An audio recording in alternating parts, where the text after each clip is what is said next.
Sir, do you know what percentage of the VA budget is spent on mental health care for our veterans?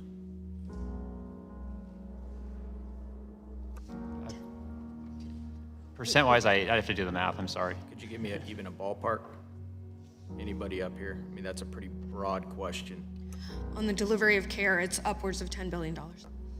$10 billion? Yeah. I asked for a percentage. Do you have any idea? Of the overall VA Yeah. budget? Yep.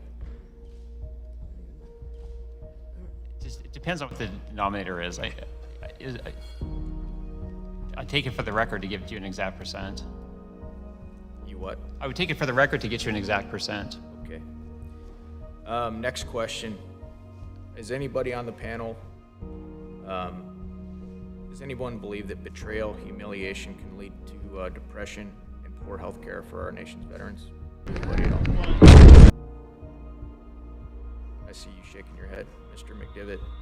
Betrayal, humiliation, can that lead to depression, poor health care for our nation's veterans? Yeah, I'm not a clinician, Congressman, so I can't comment on that Do you definitively. have common sense, Mr. McDivitt? Do you have common sense, Mr. McDivitt? Do you have common sense, Mr. McDivitt? Do you have common sense, Mr. McDivitt?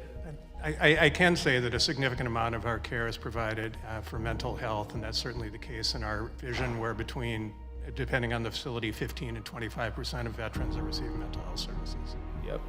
Do you think that betrayal, humiliation might be a part of that mental health? Yeah, again, I can't comment on that. Anybody at all? What about you, Ms. Bell? Does that sound like something that might cause mental health issues in our veterans? Our veterans are very outspoken, and they have to be able to trust their caregivers. So we have to develop and cultivate that, and when we don't, there are bad outcomes. Yes. All right, that's not what I asked. That's not what I asked. That's not what I asked.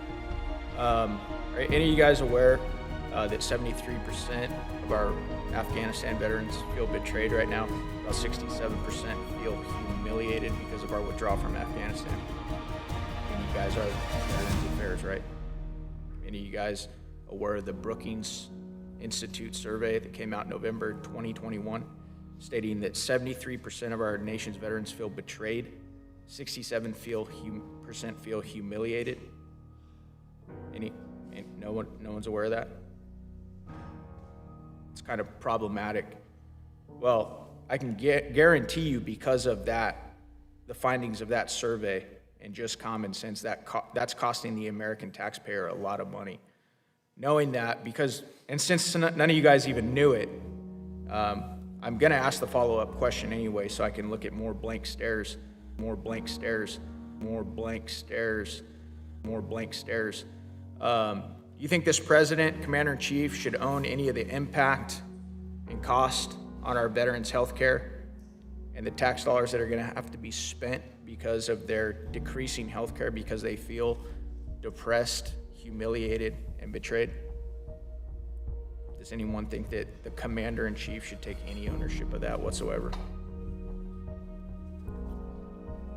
Great. More crickets.